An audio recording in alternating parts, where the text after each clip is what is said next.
oui je sais mais mun naa nuyoo mun naa saafante ak yéen ñu ngi leen di nuyu yéen ñëpp ci seen tur ak seen sant di rafetlu teewaay bi bu baax a baax on va patienter un peu caméraman yeeg yooyu ñu régler seeni machine alors je ne sais pas ndax conférence de presse bi dina egg parce que dégg naa la gendarmerie est là donc nëbbatu wuñu sax dañoo ñëw en tenue mais bon Sénégal la ñu nekk réew moo xam ne jusqu'à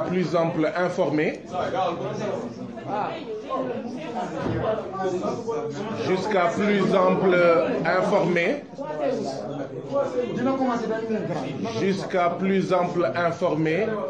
il n'est pas interdit terewuñu Sénégal ñuy def conférence de presse donc xaw ma nag gendarmerie li muy def fii bon peut-être que dañoo bëgg a aar suñu kaaraange mais bu dee gendarmerie dafa bëgg a aar suñu kaaraange na lijjanti plainte bi nga xam ne moom la ñu déposé depuis le mois de mai 2021 mai juin juillet août septembre octobre novembre décembre 7 mois a ngi ñu déposé plainte ci gendarmerie pour agression boo xam ne ay nervi président Macky Sall ay nervi APR ñoo agressé juróomi membre FRAPP ca Nianing fekk askanu Nianing invité ñu pour présenter benn livre blanc ñoom askan wi ñoo doon présenter benn livre blanc ci ñoom lu ñu wax ne monsieur le maire bu Malicounda et directeur du COUD moo caxat-caxatee suuf foofu ca Nianing ñu doon présenter benn livre blanc pour waxtaanee loolu ñu invité waa FRAPP ñu dem fa juróomi membre FRAPP ñu agressé ñu physiquement verbalement moralement psychologiquement ñu agressé ñu ba ñu mujjee dem hôpital am incapacité temporaire de travail donc gendarmerie bu fekkee dafa bëgg a def liggéeyam président Macky Sall mi nga xam ne moo teg concam ci kaw plainte bi ñu déposé gendarmerie na leen wax mu na teggi concam ci dossier bi ñu déposé plainte bi ñu déposé ci gendarmerie donc mbokk yi dafa mel ni caméraman yi pare nañ di leen di nuyu yéen ñëpp ci seen tur ak seen sant di rafetlu teewaay bi di jéggalu ci yéex a commencé bi donte du suñu coobare bopp ndaxte 9h30 ba léegi maa ngi fi doon xaar yéen ngeen egsi ndaxte saay boo bëggee génn pour commencer mu am ay journalistes yu bari yu woote ne ñu ngi ci yoon bi malgré tout maa ngi jéggalu ci yéex a commencé bi donc ay fan a ngi journaliste yu bëri organe de presse yu bëri ñu ngi may woo di ma invité di bëgg a def ay interview wala jël sama réaction par rapport ak li nga xam ne moom mooy affectation bi ñuy wax ne man Guy Marius Sagna affecté nañ ma ko fële ca Kédougou boobu ak léegi nag aw ma woon jot bugguma woon wax ci mbir mi ndaxte boobu ak léegi gis ngeen ne ñaari ay bés a ngi ni ñaari semaine a ngi ñu ngi nekkoon ci wàllu yoon a ngi jéng ñun waa FRAPP ànd ci ak suñuy mbokk suñuy doomu ndey Y'en a marre bugguma woon sama communication ci lu jëm ci sama affectation mu am en fait li muy yàq ci communication bi nga xam ne jàpp naa ne moo ëpp solo muy communication ci lu ñor Sénégalais yépp muy yoon bu jéng boo xam ne bàyyiwul béykat bàyyiwul sàmmkat bàyyiwul liggéeykat bàyyiwul nappkat bàyyiwul jàngalekat bàyyiwul journaliste bàyyiwul organe de presse bàyyiwul kenn. donc di jéggalu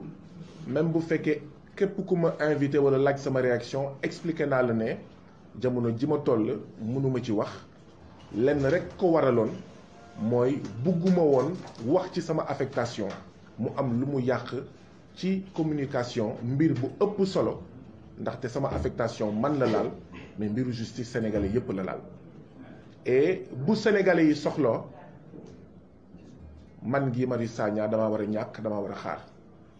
donc loolu moo tax kon fan yi yëpp ñaari semaines yi yëpp mënuma woon wax ci mbir moomu maa ngi naxarlu bu baax a baax di mettitlu bu baax a baax le fait que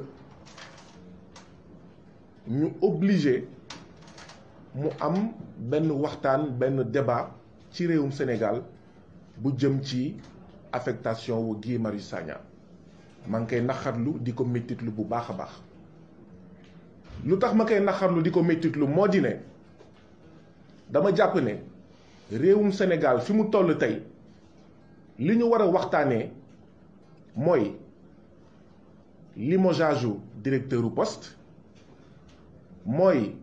limogeage u ñi nga xam ne ñoo nekk di sàcc xaalisu SAR mooy limogeage u par le président Macky Sall de ñi nga xam ne ñoom ñooy lekk di sàcc xaalisu maanaam trésoru sénégalais yi li ñu war a waxtaanee ci sama gis-gis ci Sénégal fu mu toll ci ñàkk lépp ci soxla lépp li ñu war a waxtaanee mooy ñi nga xam ne ñoom ñooy appauvrir di ndóolloo Sénégal ndaxte Sénégal ndóolul dañ koy ndóolloo le Sénégal n'est pas pauvre il est appauvri ce n'est pas la même chose li ñu war a waxtaanee mooy ñi nga xam ne ñoom ñooy ndóolloo Sénégal mooy ñi nga xam ne ñooy randal amu Sénégal di sàcc amu Sénégal ñu koy naysal di ko woowee détournement di ko woowee détourné moonte de ku fi sàccoon ku fi jëloon dank netetu boo xam ne moomoo ko dañuy naan il a volé ku fi jël ginaar boo xam ne moomoo ko dañuy naan dafa sàcc ginaar bi donc lan moo war a tax ministres yi directeurs yi directeur de société nationale directeur d'agence yi nga xam ne dañuy sàcc alalu Sénégal di sàcc amu Sénégal maire yi ñu naan ils ont détourné dañoo sàcc li ñu waroon waxtaanee kon du Guy Marius Sagna affecté nañ ko affecté wuñ ko fan lañ ko affecté lu tax ñu affecté ko day dem du dem ak ñoom seen li ñu waroon waxtaanee kay mooy président Macky Sall lan moo tax muy bàyyi Bibi Baldé ci boppu poste bi lan moo tax président Macky Sall di bàyyi ñii di caxat-caxatee alalu askanu Sénégal ci société nationale yi ak ci ministère yi lii lay naxarlu lii lay mettitlu waaye dafa fekk rek ne munoo noppi ndaxte affectation boobu am na solo boo xam ne boo ci noppiwee day niru leneen waaye wax dëgg yàlla li ñu waroon waxtaanee mooy loolu li ma ciy teg mooy maa ngi tudd Guy Marius Sagna foog naa ne bëgg naa sama réew muy Sénégal bëgg naa sama continent muy Afrique foog naa ko maa ngi jéem di góorgóorlu ànd ak samay mbokk yi ma bokkal FRAPP bëgg naa sama réew bëgg naa sama continent di ko wane ci sama engagement citoyen di ko jéem a wane ci sama engagement politique waaye tamit di ko jéem a wane ci sama engagement professionnel bëgg sama réew Sénégal bëgg sama continent Afrique di ko wane ci sama engagement professionnel maanaam ci sama liggéey ak sama liggéeykaay moo tax bi ma nekkee hôpital régional bu Sédhiou ma wane ne ñi nga xam ne ñoo nekkoon ci bopp hôpitalu Sédhiou dañoo nekkoon di sàcc hôpitalu Sédhiou carburant hôpital bi ñu koy séddoo seen biir essence hôpital bi ñu ciy jël di ko may gouverneur wala di ci may préfet wala di ci may sous-préfet di ci may ay kilifa diine di ci may ay kilifa aada di ko may seen xarit di ko séddoo seen biir li may wax nii nag 2014 la amoon 6 ans à part avant ñuy naan coronavirus ma ñaawlu loolu ma ñaawlu itam jëfin bi nga xam ne bu ñu encaissé xaalisu hôpital bi muy ticket yi nga xam ne askanu Sédhiou mu ngi koy dagg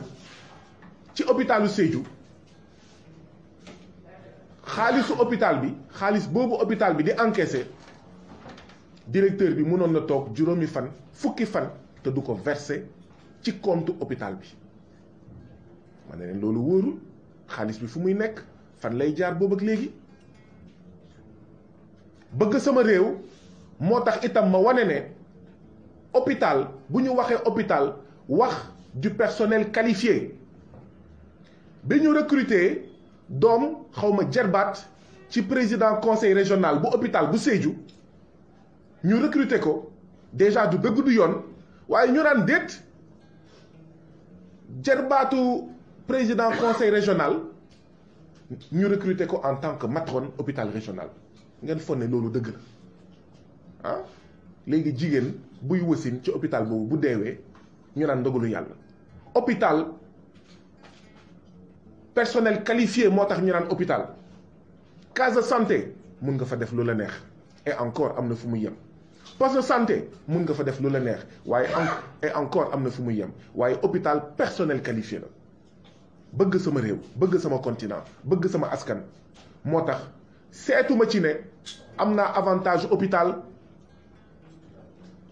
nekk naa chef des ressources humaines mais kii responsable des ressources humaines bu hôpital régional bu Sédhiou ma jël sama responsabilité ne leen lii bu mu fi amati mais bëgg sama réew ak sama askan xam ne hôpital du caaxaan wér-gu-yaramu askan du caaxaan moo tax jamono jooju li may wax ni yëpp 2014 la ma ne leen mais hôpital bi yëpp ci biir hôpital bi ci biti hôpital bi benn boutique moo fa am xaw ma nag 2014 ak léegi ndax am na yeneen boutique yi nekk ci hôpital régional bu Sédhiou waaye jamono bi ma fay nekk benn boutique moo amoon ci hôpital régional bu Sédhiou mu ngi nekkoon ci bunt bi ci mur bi balaa ngaa dugg ci hôpital bi sës ci muru hôpital bi bëgg sama réew ak sama askan dégg président Macky Sall ndaxte 2014 c'était 2 ans ñaari at ginnaaw bi ko askan wi fale mu naan gestion sobre et vertueuse mu naan la patrie avant le parti bëgg sama réew ak sama askan ak feelu président Macky Sall bu doon wax gestion sobre et vertueuse la patrie avant le parti moo taxoon ma jëloon sama responsabilité boutique boobu menn boutique ci hôpital régional bu Sédhiou nga xam ne hôpital bi moo koy alimenté ci wàllu courant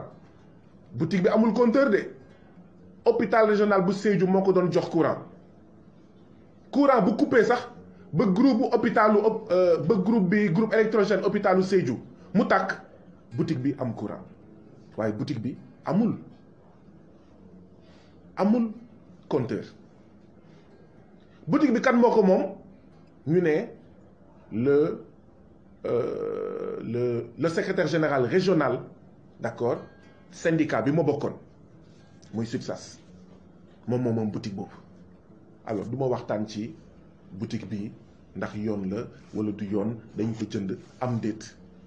du ma dugg ci détail yooyu waaye seetuma ci samay avantage seetuma ci maa ngi bokk même syndicat que ki nga xam ne moom boutique bi li ma ci seet rek mooy am cofeel mbëggeel bu amul àpp ci sama réew sama askan ak sama continent ne boutique bi dafay am compteur bu amulee compteur d'accord coow dina jip hôpital bi warul alimenter benn boutiku doomu aadama ci courant ak ñoom seen dama leen di mosal yenn rek yoo xam ne sax xëy na bu ngeen duggee ci moteur de recherche yi di ngeen gis en fait li nga xam ne moom laa doon bind jamono 2013 ak 2014 dama doon bind di dénoncer ma nekk responsable des ressources humaines bu hôpital régional bu Sédhiou ba askanu Sédhiou commencé di dugg si ci biir hôpital bi di rencontrer le directeur pour di ko demander des comptes. Sénégal bi ma bëgg mooy Sénégal boo xam ne waaw askan wi dootul bàyyeeti hôpital yi le personnel de santé dootul bàyyeeti les structures de santé aux directeurs aux gestionnaires des structures de santé. Sénégal bi ñu bëgg bi ma bëgg mooy Sénégal boo xam ne askan wi dootul bàyyeeti écoles yi d'accord aux enseignants et aux directeurs. Loolu moo tax nous avons un chaos dans le système de santé. Nous avons une crise profonde dans le système de l'éducation. Sénégal bi ñu bëgg bi nga xam ne man moo ma tax a xeex ànd ci ak waa FRAPP mooy Sénégal boo xam ne askan wi day demander des comptes directement te du xaar élection. Loolu nag commencé tiital population Sédhiou yi commencé di laaj audience directeur di toog ak moom naan ko waaw li ñu dégg li ñu liir dëgg la am déet. Boobu maa ngi nekk hôpital régional bu Sédhiou nekk hôpital régional bu Sédhiou gars yi yebal fa maanaam délégation ci Sédhiou waa ministère de la santé boobu Eva Marie Coll Seck moo ko jiite ne ma waaw dañ lay ñaan nga bàyyi li ngay def parce que wóorul déjà yaa ngi Casamance mën nga si am problème dugg si bi gën a ma ne leen c'est pas la peine de vous inquiéter pour moi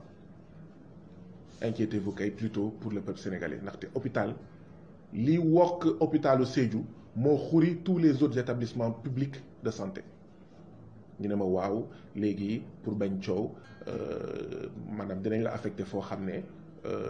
du niroog sanction donc on va t'amener à Dakar ba pare fii ak ay semaines maximum ay mois dinañ la may formation bourse d'études dugg na fi génn na fi ma ne leen soxlawuma jóge Sédhiou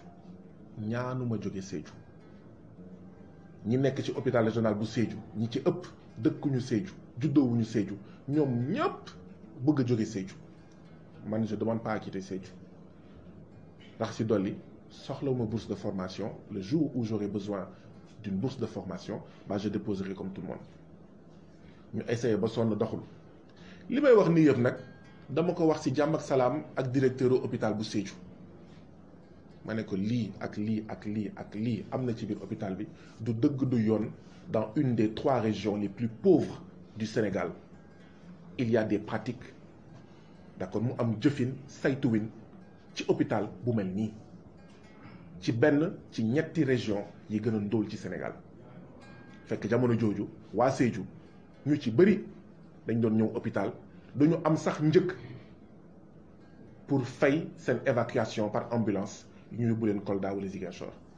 Comment est-ce que dans ces circonstances-là la ñu war a mën a nangu ñii di saytu hôpitalu Sédhiou di sàcc di randal di toje essence su carburant wu hôpital bi di jël seen doom di ko fa dugal mais fàtte naa sax conseil d'administration bi ñu ne xaw ma seen indemnité de session 25000 la ñu ne dafa tuuti ñu ne nañ ko yokk 50000 ma ne leen d'accord ma si tey d'accord ma si ëllëg mais yéen da ngeen fi toogal askan wi vous êtes des membres du conseil d'administration 25000 yi sax bëri na bu leen doyulee ngeen bàyyi ñu fexe ba yóbbu ko 50000 coow li ne crous may dénoncer rek bon damay fàtte yu bëri mais noonu bëgg sama réew ak sama askan moo tax ma am engagement maanaam professionnel bu mel noonu bi ministère jéemee ba sonn wax ba sonn ci jàmm ak salaam ma ne leen bëgguma jóge Sédhiou neex na ma car macha allah ci lañ ma indi affecté ma Dakar boobu ak léegi nag 2013 ak 2021 nekk naa Sédhiou ñu indi ma Dakar ñu saraxuma ñu yóbbu ma Bunkiling ñoom ñoo ma saraxu de parce que jamono jooju dafa amoon juróom benn gox yoo xam ne dañ fa doon ubbi ay centre de promotion et de réinsertion sociale d'abord li ñu njëkk a def mooy génne ma ci hôpital yi parce que ministère de la santé ñaari pàcc la ministère de la santé et de l'action sociale ku ngeen xam kuy liggéey ci hôpital wala ministère de la santé et de l'action sociale dina la xamal ne kenn bëggul génn ci hôpital ndaxte hôpital moo am xaalis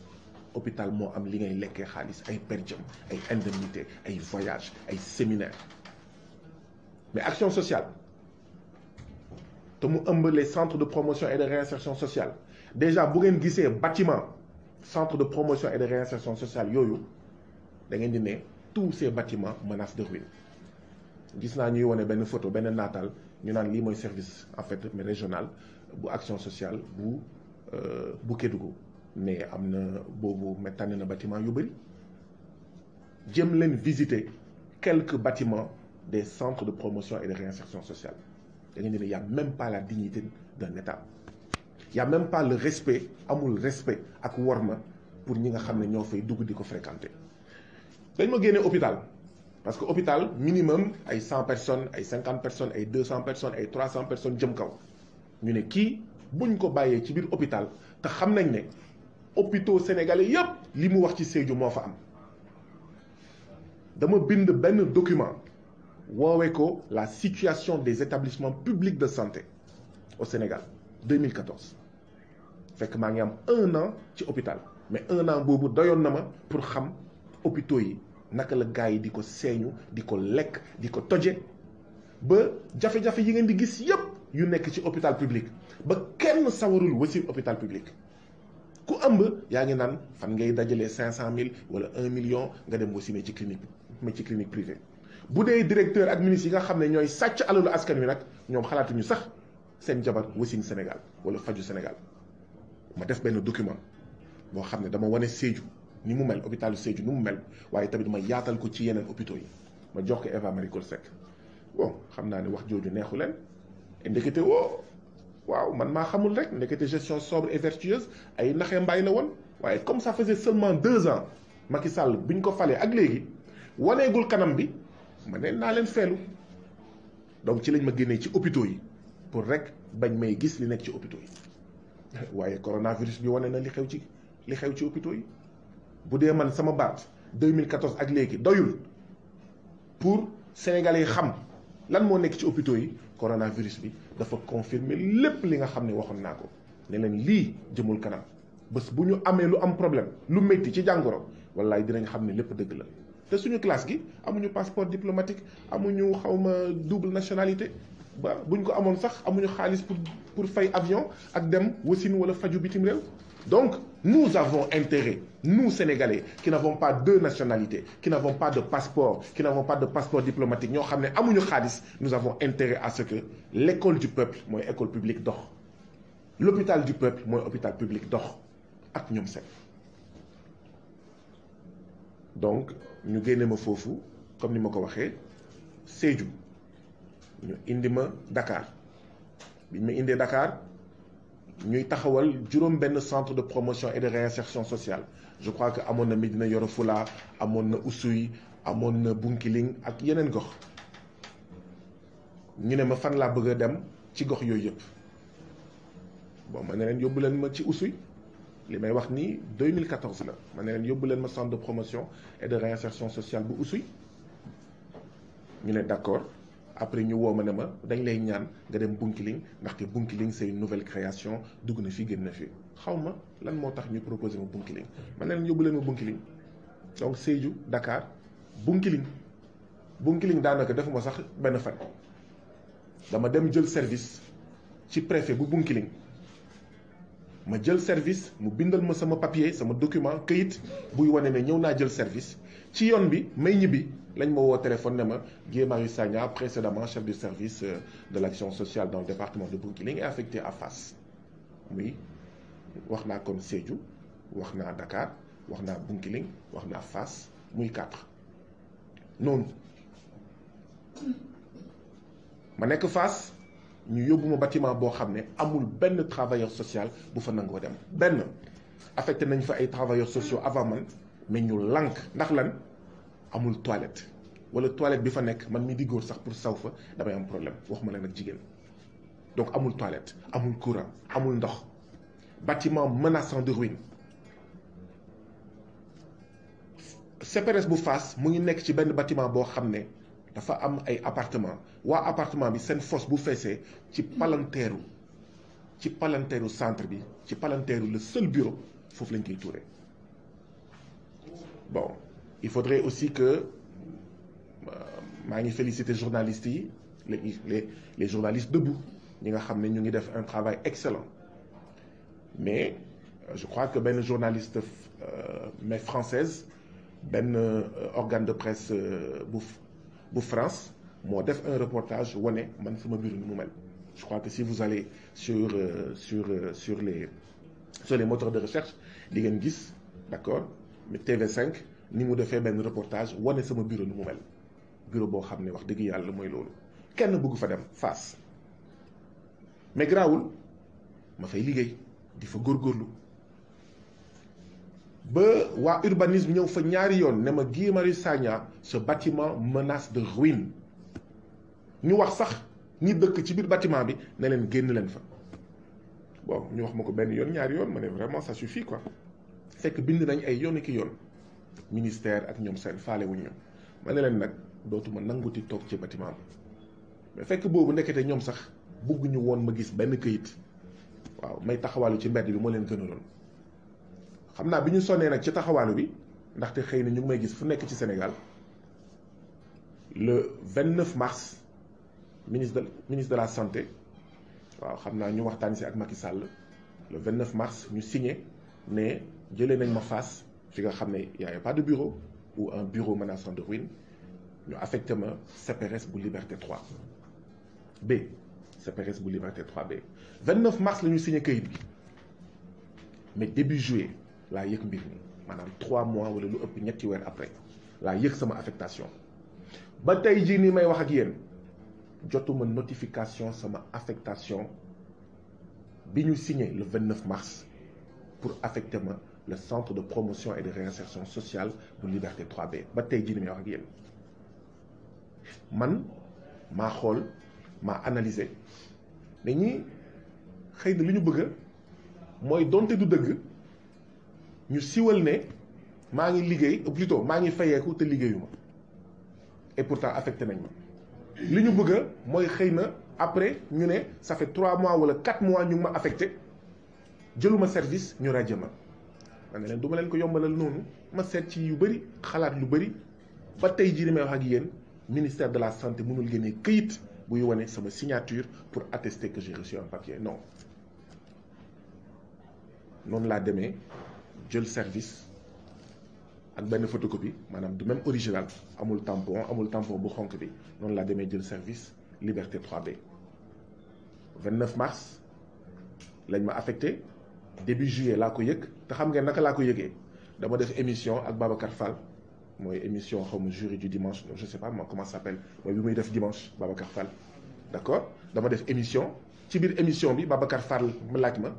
ndax sa situation professionnelle changé na parce que xam naa ne Sénégal ñëpp xam nañ ne jamono jooju pendant 3 ans liggéeyuma parce que mënuma liggéey parce que état du Sénégal moo ma def ci situation boobu mu laaj ma loolu ma ne ko je suis payé à ne rien faire du fait de l'état du Sénégal qui m'a mis au frigo te bëggul may gis ay éléments mais dama génn émission bi ñu teg ci benn fan ñaari fan kenn woo ma bëggul sax ma wax turam mu ne ma Guy Marius Sagna seetaan naa sa émission ma ne ko waaw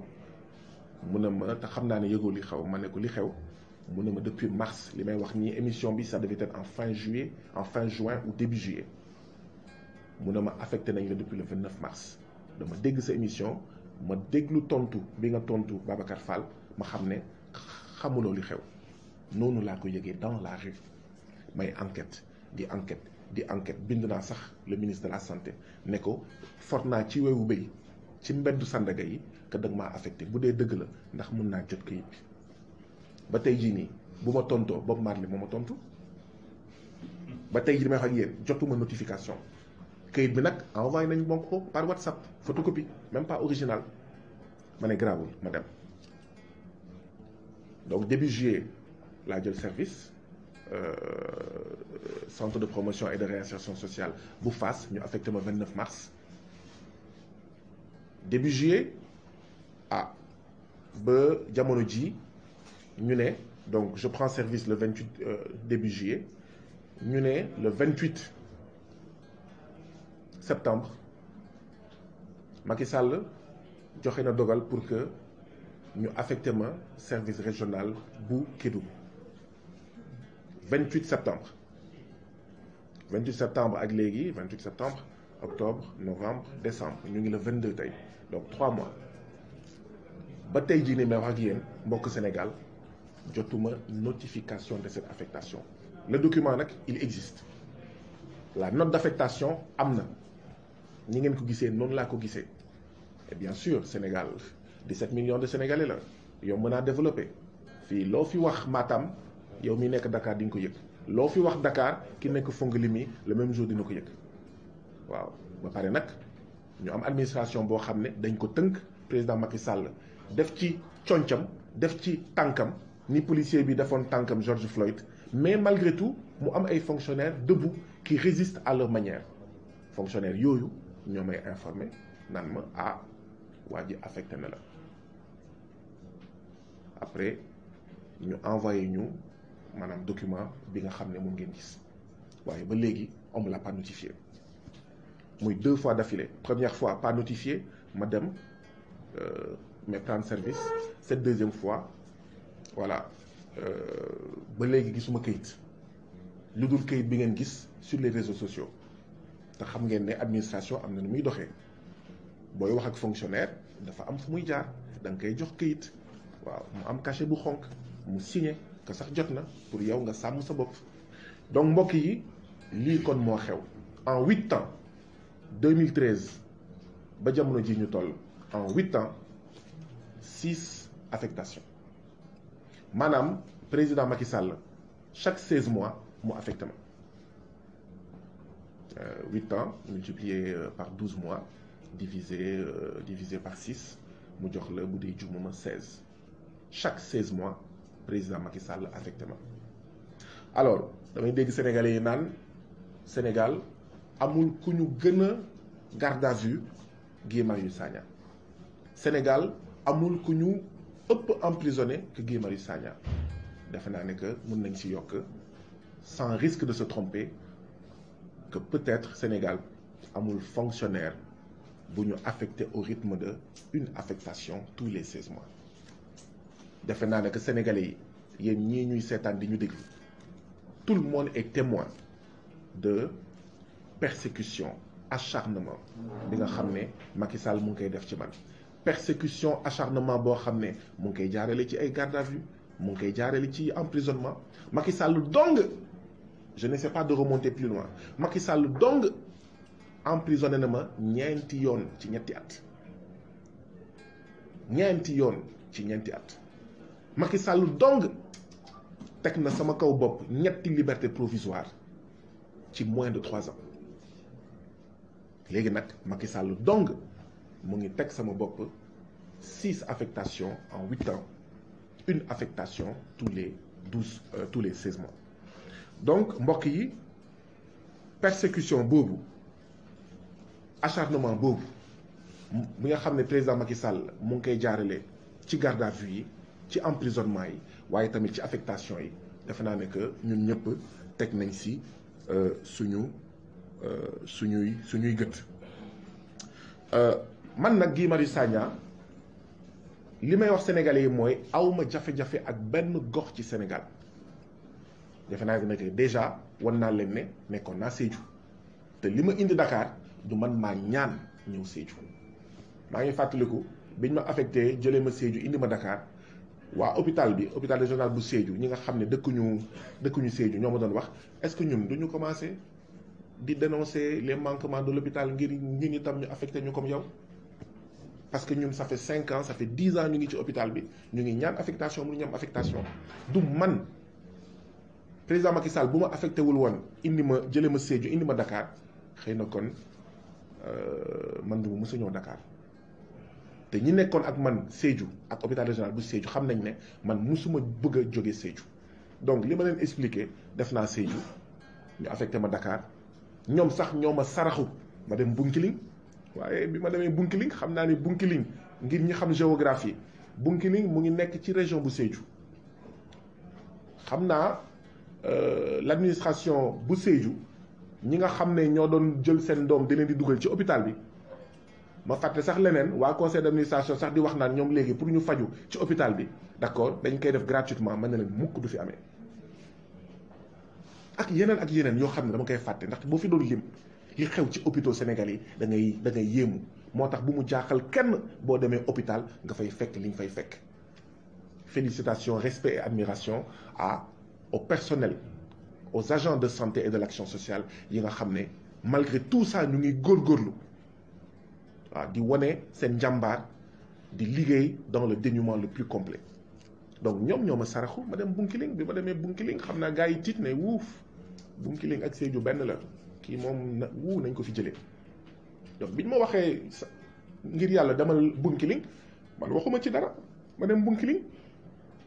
Donc quelqu'un qui a un problème avec les zones rurales koo xam ne dafa am jafe-jafe bëggul génn Dakar du doxalee noonu d'accord donc ma teg ci leneen bi ma amee 25 ans laa dem liggéey Koungheul fekk waa PCCI di noot les téléacteurs man ma doon liggéey PCCI ñii di liggéey ci centre d'appel yi ñu leen di noot amuñu syndicat amuñu yaay amuñu ndey waaw ñu leen di sàcc di leen di noot amul syndicat ma ne biir PCCI dama fay taxawal syndicat waa PCCI jël ay mbër génne ma PCCI yóbbu ma gendarmerie di ma bëgg a tiital waaye mais finalement ñoom ñoo tiit biñ ma daaxee PCCI mu am benn projet buy recruter ay nit projet boobu mu proposé ma déposé ma jàll ñu ne ma mais Koungheul ngay dem ma ne leen amul benn problème j'avais 25 ans man Koungheul xaw ma woon mais fu mu nekk ci Sénégal peut-être que mosuma ko woon dégg avant mes 25 ans aw ma fa mbokk aw ma fa xarit aw ma fa dara je suis allé à Koungheul foofu Koungheul laa liggéey waaw may dem ay Gent Pathé may dem ay Saly Escale amul fu ma demul ci Koungheul waaw may dox ay 5 kilomètres ay 10 kilomètres yenn saa yi ma dem liggéey dëkk bu ñu naan Touba Ali Mbenda 18 kilomètres de Koungheul et comme Koungheul dans les villages dafa am ay système horaire bi le matin lay ñëw ngoon mu dellu si à part ça y a pas d'autre voiture boo paree sa réunion maanaam sa liggéey dëkk bu mel ni Touba Ali Mbenda 18 kilomètres de Koungheul boo paree ay 15 heures tu es obligé d'attendre le lendemain matin parce que horaire bi le matin lay jaar dem Koungheul ngoon lay ñëw dellu Lour Escale mais man dama doon dox 18 kilomètres pour ñibbi donc koo xam ne bëggul kaw ga bëggul les zones rurales du def loolu yëpp li tax ma nangu waa Caritas bu Tambacounda recruter ma après Koungheul c'est parce que dans le cadre de mon boulot dama doon dawal Honda dama doon dawal moto mais bon en zone rurale mun nga ne entre deux villages di nga gis parfois ay 5 kilomètres 10 kilomètres bon bi ma nekkee Koungheul gars yi bu ñu doon sàcc jiwu béykat yi ak engrais béykat yi dama doon dénoncer et donc man ma xam ne am na situation yoo xam ne bu ma ko nekkee du dëgg du yoon benn bés jàpp nañ benn camion engrais ginnaaw yàlla man maa tax ñu jàpp ko fële ca Koungheul waaw ba waa administration di ma woowee xaw ma inspecteur Colombo mais ma xam ne nag man maa ngi menacé ay kii di daw diggante ñaari village moo am 5 kilomètres 10 kilomètres lu nekk ma dafa xaj ma ne am na xëy na lu gën lii damay ñëw disparaître de la surface de la terre kenn du xam fan laa jaar fekk ne c'est entre deux villages donc man nangu dem liggéey pour la Caritas de Tambacounda plus éloigné que Koungheul waaw ma famille était à Dakar man xaw ma lu dul Dakar man nangu dem à Tambacounda c'est-à-dire 125 kilomètres de Koungheul dafa tàng dafa sori mais malgré tout man j'aimais bien Koungheul et j'aime toujours Koungheul man nangu dem liggéey Tambacounda di dem Kidira di dem Bakel di dem Goudiri ak ñoom seen dans le cadre de mon travail ci Caritas Tambacounda dama doon liggéey Kédougou waaye waxuma Kédougou de même pas Kédougou parce que Kédougou c'est 235 kilomètres de Tamba maanaam da ngay dem ba Tamba nga def 235 kilomètres romb le parc Niokolo-Koba amul réseau ay boo fa paanee ba nga tase gaynde yi da ngay dem ba Tamba def 235 kilomètres nga egg Kédougou man je travaillais pas à Kédougou je travaillais à Salémata c'est 85 kilomètres de Kédougou maanaam tu quittes Tambacounda tu fais 235 kilomètres nga egg au niveau de Kédougou tu fais 85 kilomètres de rang-rang maanaam de route latéritique et mon Dieu c'est pas une route latéritique en bon état 85 kilomètres nga dem Salémata non j'allais plus loin que Salémata dama doon dem ay Épingué ak yeneen dëkk waaw boo xam ne da ngay taxaw ñu ne la mais Guinée mu ngi nii donc lan moo tax ma jógee Caritas donc Tambacounda ak Kédougou fi ma doon liggéey c'est parce que entre-temps j'ai été recruté dans la fonction publique c'est pour ça que j'ai quitté Tamba et Kédougou. Et biñ may recruter biñ ma laajee première option ma ne leen bàyyi leen ma Tamba. biñ ma recruter ba pare ne ma ok fan nga bëgg a dem ci Sénégal en tant que mes fonctionnaires sénégalais de l'État du Sénégal ma ne leen Tambacounda waaw ñoom ñoo ma yóbbu Sédhiou ma teguma ci baat ñoom ñoo ma indiwaat Dakar damay wax loolu yëpp pour wane ne je n'ai aucun problème avec donc les zones rurales bien au contraire dama jàpp ne les zones rurales les zones éloignées de Dakar ont droit à tous les droits parce que dañ leen fàtte dañ leen marginaliser dañ leen banaliser dañ leen oublier dañ leen piétiner dañ leen opprimer dañ leen discriminer ils ont droit à tous les droits ñun ñëpp ñoo yem sénégalais de Dakar am na droit Saint-Louis am na droit Mbour am na droit waaye waxin la dafa soxla déggin waaye dama jàpp ne localité yooyu ñoo ëppale ay droit parce que ñoom la ñu gën a fàtte ndax lan ba directeurs yi di sàcc ministre yi di sàcc président Macky Sall ne pat moo leen encouragé moo leen ne bu ngeen sàcculee bu ngeen jëlulee seen xaalis di ko campagner ba pare di ko jëndee le vote des Sénégalais élection bu passé ku ñàkk ci sa gox ma génnee la ci agence bi ma génnee la ci direction bi ma génnee la ci société bi ma génnee la ci maanaam ministère bi donc comme président Macky Sall mooy encouragé sàccum alalu Sénégal moom sax il détourne moom président Macky Sall amu Sénégalais yi d'accord donc c'est normal que Sédhiou Médina Yoro Foulah amul 1 centimètre de goudron comme nag xam ngeen Médina Yoro Foulah 1 centimètre waxuma 1 mètre de waxuma 10 kilomètres de amul 1 centimètre de goudron dans tout le département de Médina Yoro Foulah donc awma jafe-jafe avec ces affectations léegi nag nañu waxante dëgg 6 affectations en 8 ans une affectation tous les 16 mois man Guy Marius Sagna bu dee am na beneen fonctionnaire boo xam ne def nañ ko loolu na ngeen ma ko génnee loolu ku mu doyul ci ne acharnement la en plus des gardes à vue et des emprisonnements dara dootu la doy ku mu doyul ci ne persécution la dara dootu la doy donc affaire bi du affectation dañ ko mbubbee tur bi nii rek affaire bi déportation la du affectation déportation la président Macky Sall nag dafa nekk doomu France mais xolam ñetti couleur ñoo ci nekk du vert jaune rouge de bleu blanc rouge bu France moo nekk ci xolu président Macky Sall mais couleur yooyu dafa nekk ci xolam tellement que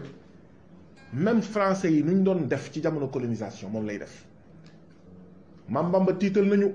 dafay xajamal suñ cere ñu jël yóbbu Mayombe maanaam man ak président Macky Sall bu ñu nekkoon 1921 kon Mayombe la may yóbbu du ma yóbbu mais du ma affecté Kédougou du ma affecté Bounkiling Mayombe wala Kidal wala Koulikoro d'accord foofu la may affecté donc même les pratiques coloniales président Macky Sall dafa sax ci loolu Aline Sitoé sonal nañu ñu jël yóbbu Tombouctou Sidya Léon Diop sonal nañu ñu jël ko yóbbu ko bu dee jumuma Gabon donc c'est une longue et ancienne tradition de déportation li am rek mooy à partir de 1960 amatul empire français Sénégal bu tuuti moo am donc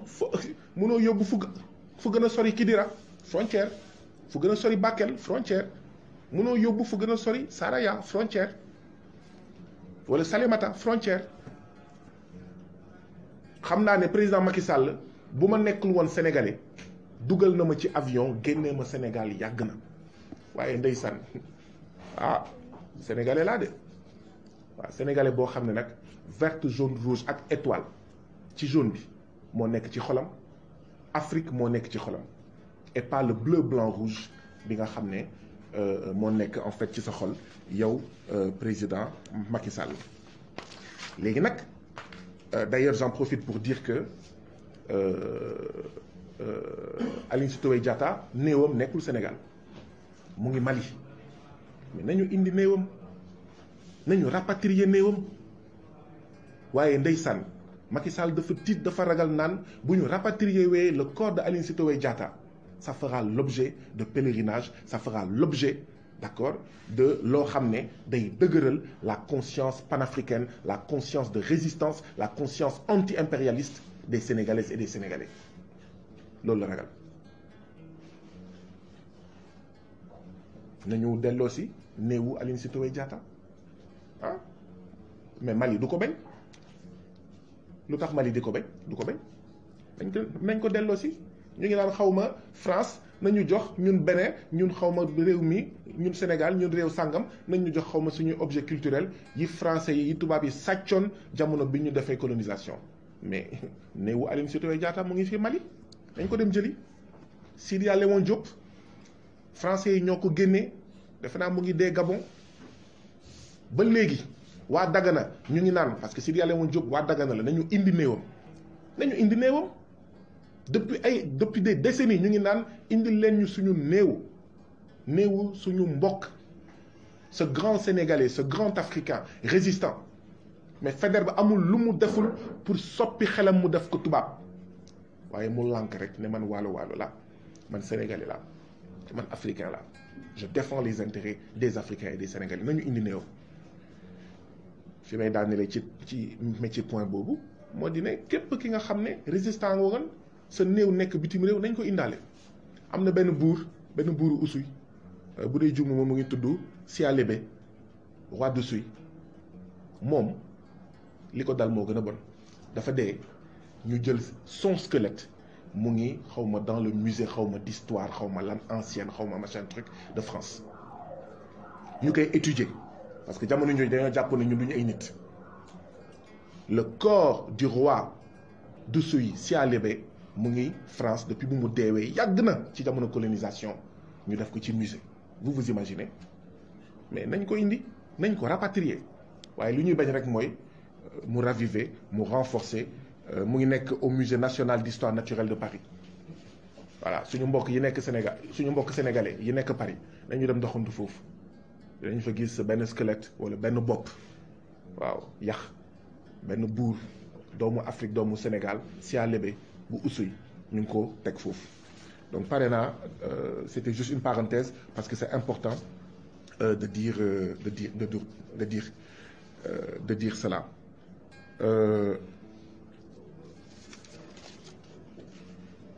donc ba tey jii nii comme ni ma leen ko waxee jotuma notification d'affectation d'accord li ma ci mën a dolli mooy que effectivement déportation bi li ko tax a jóg lu leer naññ la mooy président Macky Sall day def ay calcul naan que Sénégal bu waxee day nekk candidat une troisième fois de manière illégale et illégitime dina am xeex Sénégal yépp waaye l'épicentre de la lutte l'épicentre du combat c'est au niveau ça sera au niveau de Dakar de la capitale c'est normal 25% de la population sur moins d'1% du territoire mooy Dakar donc c'est normal que fii xeex bi fi nar a am du am feneen donc muy calculer ne Guy Marius Sagna mënuñu ko bàyyi fii ndax loolu waaye Guy Marius Sagna jàpp nañ ne buñ ko fi jëlewee FRAPP dina daanu wala FRAPP dootul am doole boobu Guy Marius Sagna buñ ko fi jëlee dootul talati conférence de presse waaw pour jógee Kédougou ñëw xawma place de l'Obélisque dina ko jafe bu demee Kédougou balaa moo miin pour di organiser ay conférence de presse ak ay marche comme ni mu koy defee donc en réalité c'est une déportation boo xam ne lenn rek moo ko tax a jóg mooy ni ñu jëlee woon Mambamba jëlee ko Sénégal yóbbu ko Mayombe jëlee fi Aline Sitoé jëlee fi Sidia Léon Diop ak ñeneen noonu lañ ma fi bëgg a jëlee wax naa fi sànq la longue tradition léegi nag këyit bi am na affectation bi am na mais en même temps amul am na parce que oui balaay sax may gis këyit bi ñu bëri ne nañ ma Guy Marius Sagna affecté nañ la gox boo xam ne dëkk bi kaa lay commencé balaay sax may gis kayit bi waaye kenn ci ñoom yoruloon kayit bi ñenn ñi sax ñu ngi may naan ndax jot nga sa kayit man leen ban kayit ba keroog kayit bi di génn ma gisandoo ko ak yéen donc affectation bi am na mais en même temps affectation bi amul parce que pour ma jàpp ne am na foog ñu notifier ma ko buñ ma ko notifier wul amul am na waaye amul loolu mooy la situation paradoxale ngeen comprendre ko noonu affectation bi am na mais en droit mënuñu ko considérer parce que man joxuñu ma ko c'est-à-dire état du Sénégal tey jii nii mënuma sanctionner ndaxte demuma maanaam Kédougou ndaxte joxuma kayit bi le ministère sera incapable de gis kayit boo xam ne man signé naa ko pour wax ne jot naa kayit bi te ministère ak ku xam état nu muy doxee sañul affecté nit te du ko jox kayit bu muy signé léegi nag man sama wax xam ngeen mooy lan sama wax mooy président Macky Sall man dama demul Dakar Plateau dama demul Parcelles Assainies dama demul Fass maanaam président Macky Sall fu ma munti affecté ci biir Sénégal dama bougé tout ndaxte 6 affectations en 8 ans wala da ngay yamale tous les Sénégalais yamale tous les fonctionnaires wala nga xam li ngay def ça fait des mois maa ngi ànd ak waa FRAPP ak ñeneen ci Sénégal di lancer un appel à tous les Sénégalais un appel quotidien à la résistance ku nekk secteur bi nga nekk na nga résister loolu mooy defar Sénégal ak Afrique boo nekkee ci organe de presse ñoo la fay def loo xam ne du dëgg du yoon yow yaa war a résister il n'y aura pas un sauveur suprême buy jóge en dehors de ton organe de presse pour xeex li xew sa biir organe de presse déedéet léegi nag ñeneen ñi bu ñu yëgee yuuxu yi ak ñoom seen mun nañ ñëw nag bokk si mu saf sàpp ñu xool nu ñu koy réglé boo nekkee ci mbiru napp amul keneen kuy ñëw jàppale la wala ñëw xeex à ta place yow nappkat da ngay xeex nit yi ñëw ku nekk sa secteur boo fay résister Sénégal ne cocc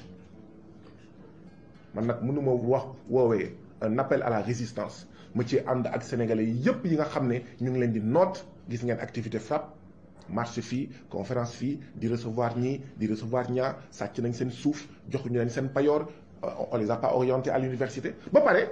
man mu am loo xam ne am na sama bërëbu liggéeykaay loo xam ne du dëgg du yoon may digle càngaay te du ma sangu déedéet du ma ko def tey jii nii li dal Téliko du dëgg du yoon lan laay wax lu dal Téliko du dëgg du yoon ak ku dul Téliko ak ci beneen secteur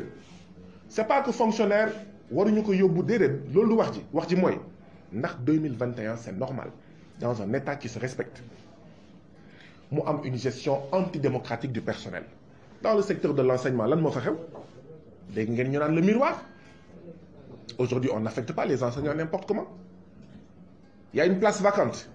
dañuy xamal enseignants yépp ne bërëb sàngam école sàngam am na place enseignants yi ñu compétir ndaxte en fonction de yow enseignant nga sa yàggaay bërëb bi nga nekk ñaata nga fa def nu mu soree ak Dakar il y a des points enseignants yi dañuy compétir ku nekk wane points yi nga am ku ëppale point nga dem mais ça c'est démocratique en tout cas c'est beaucoup plus démocratique waaye comme président Macky Sall day politiquer itam mbiru doole bi mu am pour affecter bëggul dindi loolu xam naa sax bëgg na ko jëlee dans le système éducatif d'accord mais en tout cas bëggu ko yaatal mais non tey jii nii muy magistrature muy ministère de la santé muy ministère boo jël il doit y avoir une gestion démocratique du personnel moo tax les syndicats sont interpellés les travailleurs sont interpellés est-ce que war ngeen nangu tey jii nii ku mu neex selon des critères yoo xam ne moom ak yàlla rek moo ko xam ñu affecté diw fii affecté diw fii loolu day nekk ngànnaay moo tax fonctionnaire yu bëri dañuy ne pat ndaxte jigéen ñi ndeysaan par exemple dañuy naan si man maa ngi sama jëkkër ak samay doom bëgguma ñu jëlee ma Dakar wala ñu jëlee ma Mbour yóbbu ma xaw ma Ranérou Ferlo donc lu xew ci service bi du ma wax parce que bu may wax ñu may yóbbu Ranérou Ferlo wala di ma yóbbu Kaffrine wala di ma yóbbu xaw ma Kidira mbaa Bakel. Voilà pourquoi beaucoup de fonctionnaires n'épatent en plus de leneen ak leneen am na ay syndicats yoo xam ne affectation li ñuy dilee ëllëg ñuy xeex ci mbedd bi di duut baaraam li état bi di def luy gaañ le système de santé ñuy wax seen membres yi ne leen waaw bu ngeen adhéré ci sama syndicat man affectation bu jotee naa la ko yombalal. Non, il faut arrêter ça. Donc affectation yi dafa doy Macky Sall dafa war a def une gestion démocratique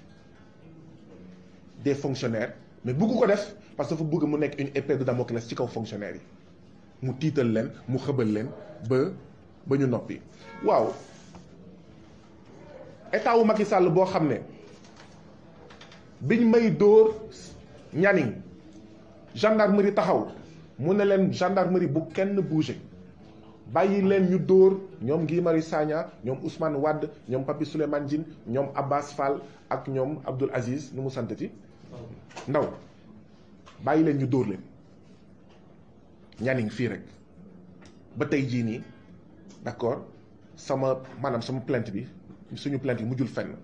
xam ngeen lan mooy plainte bu mujjul fenn bu ñu la dóoree ci kanamu toutes les caméras du monde entier mooy le président Macky Sall a donné un permis à ses nervis, à ses militants de nous agresser partout sur le territoire national. ma bamtuwaat ko.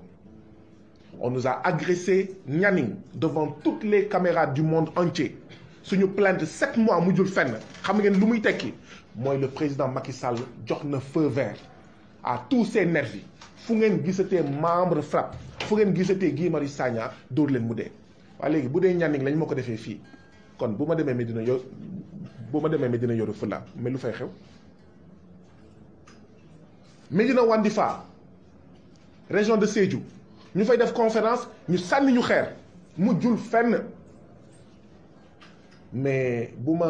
ma demee Mekki Matam ñoom ñu jàpp ne foofu mooy seen titre foncier mais kon lan moo fay xew. Donc je n'ai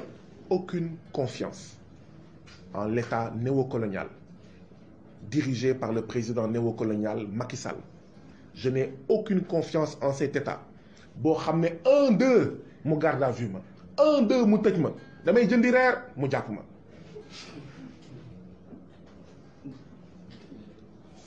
Macky Sall sa gendarmerie bi mais tëddeewul njaaxaanaay mu jàpp ma. FRAPP organisé conférence de presse nekkuma fa mu jàpp ma mu ne yow la rek yaa ngi di fàttaliku fausse alerte au terrorisme conférence de presse du FRAPP nekkuma fa woon liiruma nekkuma ci table bi nekkuma ci salle bi nekkuma ci bërëb bi nekkuma ci rue bi nekkuma sax ci quartier bi ñu jàpp ma 1 mois de bés ba pare ñu may affecté 6 fois en 8 ans mais je n'ai plus aucune confiance en cet État-là. En cet État qui donne à ses nervis un permis de bastonner Guy Marius Sagna, de bastonner tous les membres du FRAPP. Je n'ai plus aucune confiance en cet État. amatuma donc mais kóolute boobu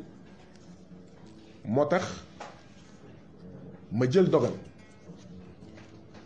ne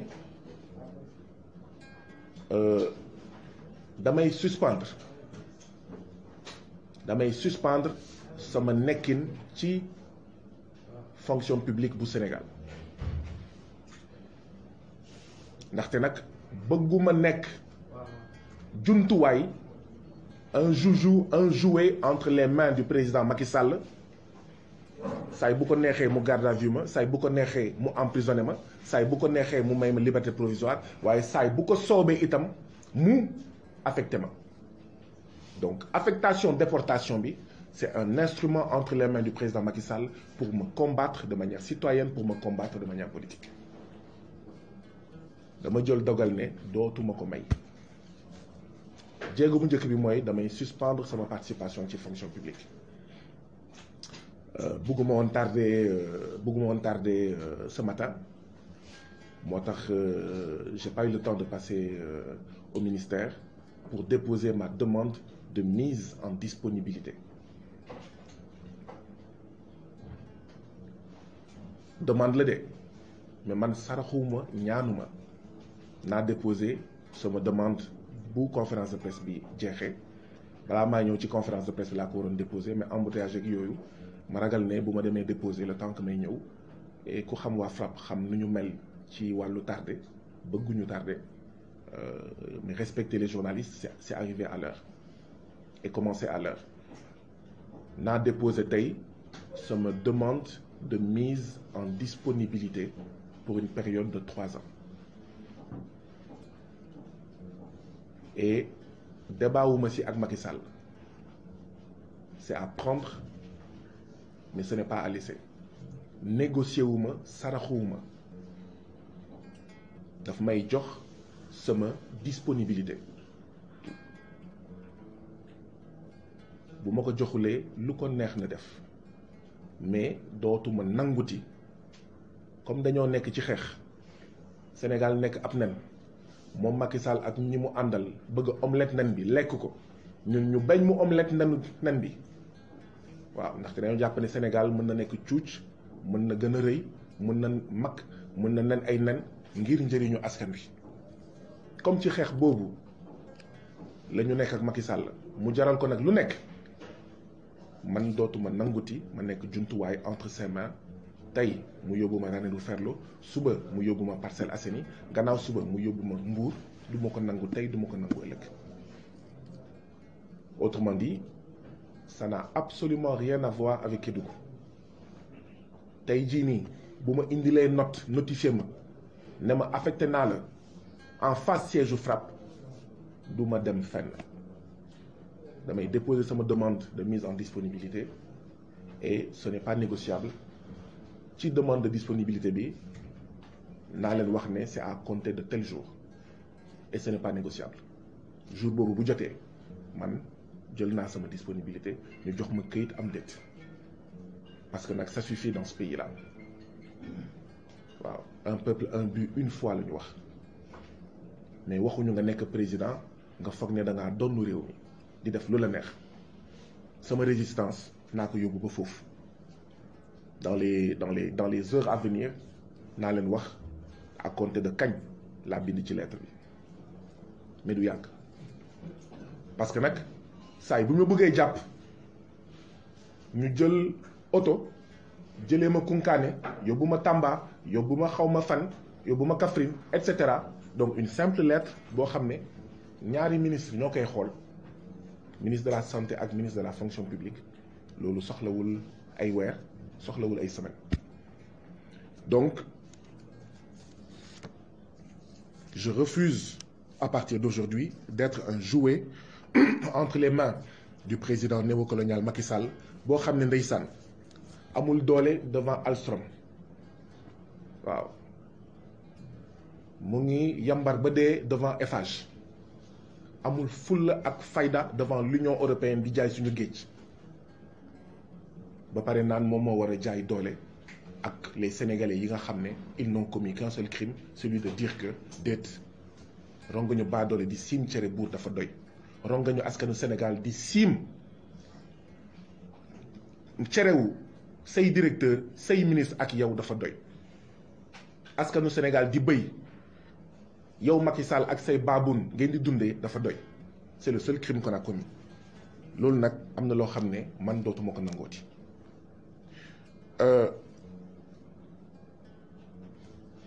je ne peux pas refuser d'aller à Kédougou mënuma bañ dem Kédougou parce que jotuma note d'affectation bu may yóbbu Kédougou mënuma nangu dem Kédougou parce que jotuma note d'affectation bu may yóbbu Kédougou mun na am bu ma daanelee wax ji fii di ngeen ma laaj da ngay dem doo dem mais mënuma nangu dem Kédougou parce que jotuma note d'affectation bu may yóbbu Kédougou mënuma nangu mënuma bañ dem Kédougou parce que jotuma note d'affectation bu may yóbbu Kédougou et ce n'est pas la première fois ndaxte wax naa leen ne jël nañ note le 29 mars ma yëg ko début juillet waaw ma ne garaawul bàyyi ma dem garaawul bi nag moo jeex léegi nag dafa am ñaari xeex lutte pour la gestion démocratique du personnel de la fonction publique lutte pour que Macky Sall bañati utiliser les affectations comme arme politique contre les opposants, contre les résistants, contre les activistes, contre les révolutionnaires anti-impérialistes et panafricains du FRAPP. waaye tamit dafa am beneen xeex ñaari xeex moo ànd lii mooy benn xeex bi waaw jéego bu njëkk bi ma ci teg mooy tey conférence de presse bi ñaareelu jéego bi mooy tey balaay 17h ma déposer sama demande ba pare wax leen ne je veux ma disponibilité à compter de date sangam et ce n'est pas négociable date boobu bu jeexee État du Sénégal bu ma versetali benn payoor parce que peut-être la précision à faire c'est que boo jëlee disponibilité fonction publique amatoo salaire dama ne réewu Sénégal askanu Sénégal ak fi ñu toll nii ngir Sénégal ak Afrique moom boppam jaral na ma toog bañ a am payooru État du Sénégal foofu laa toll tey disponibilité boo ko jëlee amatoo payoor aw ma nag beneen liggéey waaw yàgg naa leen wax ne mais payoor di tiit naan di nga ñàkk payoor yàgg naa wax ne Sénégal tant que ñun askanu Sénégal pare wuñu pour ñàkk dara ngir Sénégal nekk leneen duñu am dara ñun ñëpp nag di si seet naan xale yi doom yi mais xale yi da nga leen di yóbbu hôpital ñu dee foofu te du mujj fenn xale yi dañuy jàng ba ne ar ba yëy seen diplôme sangoo ko lekk ko naan ko ñuy chômer jël gaal gi ñu dee ca gaal gi non seetal ci xale yi mais xale yaa ngi dee seetal si jigéen ñi seetal ci sa jabar mais jigéen yaa ngi wasin di dee ñu ngi ëmb di dee seetal ci mais liggéeykat yi sonn nañu tàyyi nañu béykat yi torox nañu donc je prends ma disponibilité évidemment pendant cette disponibilité pendant ces 3 ans dootuma amati payooru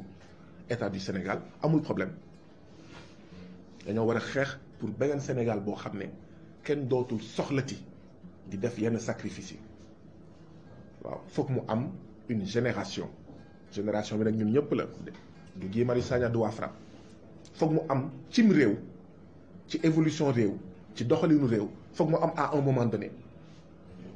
mu am ñuy dund Sénégal date sangam jamono sangam yu ne ah non non non tey la tey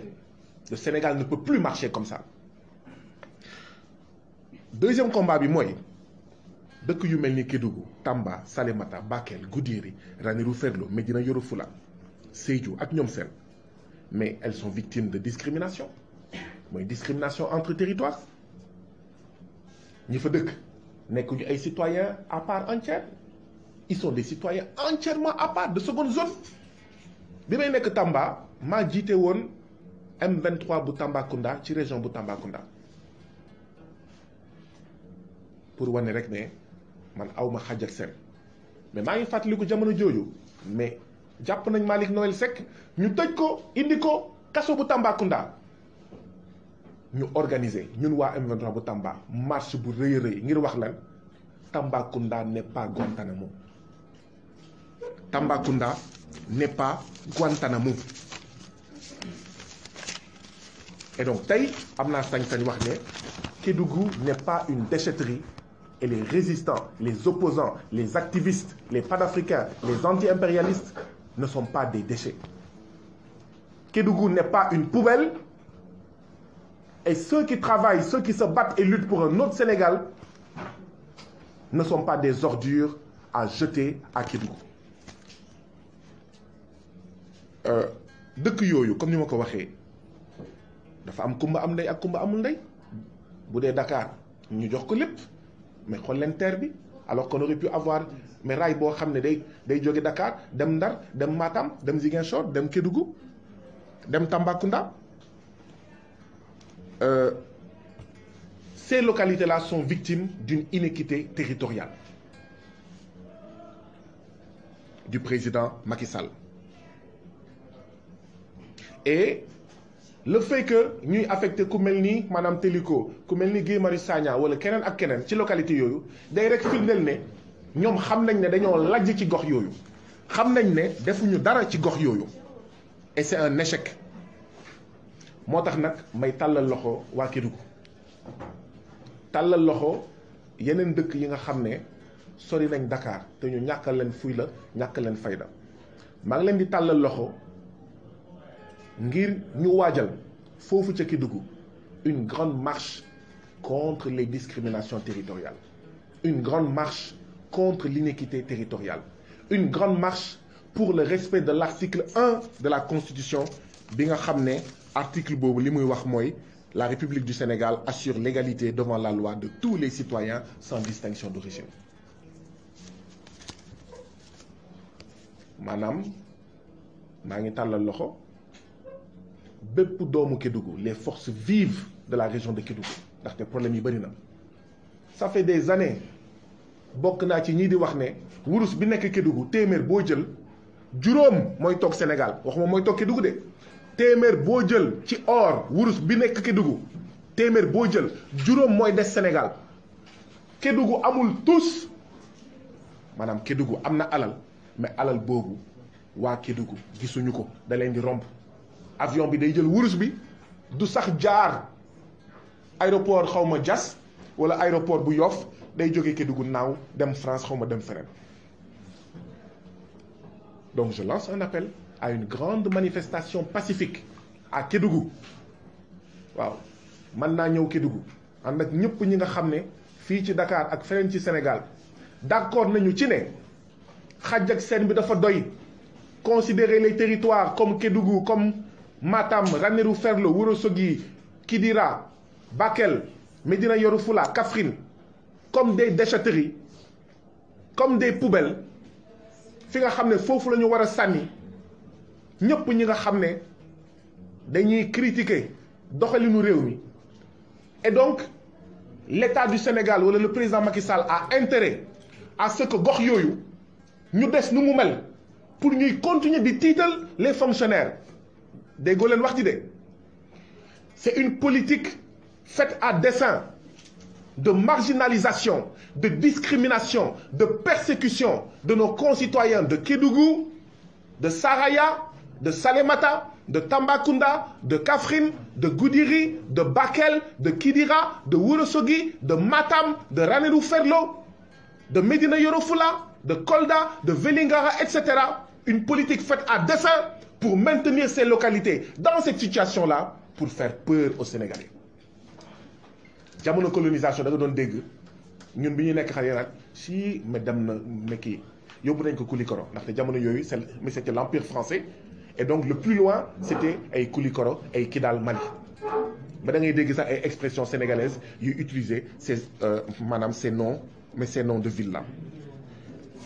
Nous interpellons le président Macky Sall sur les engagements qu'il a pris lors des conseils des ministres décentralisés. Monsieur le président Macky Sall,